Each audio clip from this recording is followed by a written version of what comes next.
Atas nama Bapa dan Putra dan Roh Kudus. Amin. Shalom dan selamat pagi saudara dan saudari, para pendengar sentapan firman Tuhan yang dikasihi Tuhan Yesus. Hari ini kita bertemu lagi dengan saya di ruangan audio sentapan firman Tuhan pada hari ini, Isnin 13 hari bulan 3 2023 dalam minggu Prapaskah ketiga. Renungan kita pada hari ini Injil Lukas bab 14 ayat 24 hingga 30. Marilah kita dengarkan dan bersama saya merenungkannya.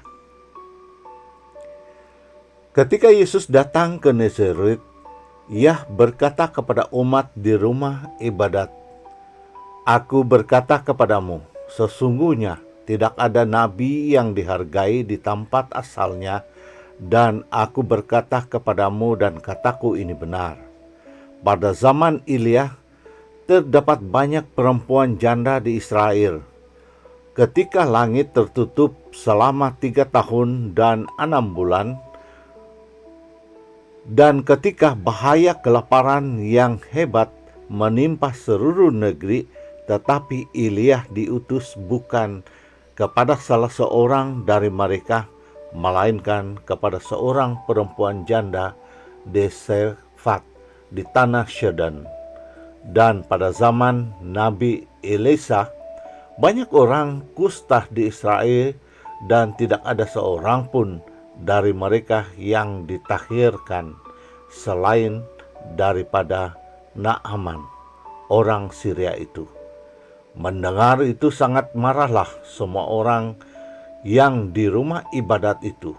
Mereka bangun, lalu menghalau Yesus keluar kota dan membawa dia ke tebing gunung, tempat kota itu terletak, untuk melemparkan dia dari tebing itu.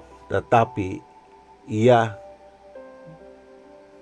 berjalan liwat dari tengah-tengah mereka, lalu pergi. Injil Tuhan, terpujilah Kristus. Saudara dan saudari yang terkasih, dalam pengalaman kita untuk mendepani atau memberikan konseling kepada sesetengah umat kita, bila kita bersetuju tindakan-tindakan di dalam mendepani permasalahan yang dihadapi, biasanya seseorang itu gembira dan banyak berbicara. Tetapi bila sebaliknya kita memberi teguran bahwa tindakannya tidak sesuai, disitulah timbul ketidakpuas hati dan tantangan. Begitu juga di dalam petikan Injil yang kita dengar sebentar tadi. Bila Tuhan Yesus mula berbicara, mereka mula menumpukan perhatian apa yang Tuhan Yesus katakan. Tetapi bila apa yang Tuhan Yesus katakan bahwa orang-orangnya sendiri adalah orang yang keras hati, tiada kerendahan diri, meskipun Nabi atau Tuhan Yesus sendiri adalah Putra Allah sendiri, mereka tolak meski segala mukjizat-mukjizat yang mereka dengar dan saksikan yang Tuhan Yesus adakan. Dan karena ketegaran hati dan ketidakpercayaan kepada Tuhanlah, maka orang-orang Israel sebagai bangsa pilihan, pertolongan dan penyembuhan tidak diadakan pada zaman Nabi Ilya dan Nabi Elisa. Kata Tuhan Yesus untuk menjelaskannya, meskipun kedua-dua orang itu, yaitu janda miskin yang dibantu oleh Nabi Ilya dan Naaman yang ditahirkan dari penyakit kusta oleh Nabi Elisa, adalah bangsa asing. Tetapi mereka percaya akan adanya Tuhan dan mengimaninya.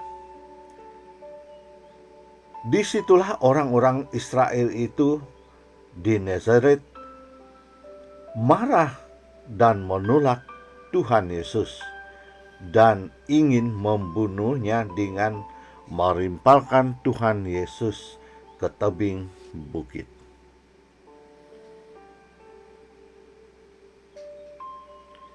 Bagaimana dengan kita, umat-umat Katolik, sebagai Israel baru? Saya percaya masih ada di antara kita yang berkata-kata sebegini, saya pun setiap minggu pergi sembahyang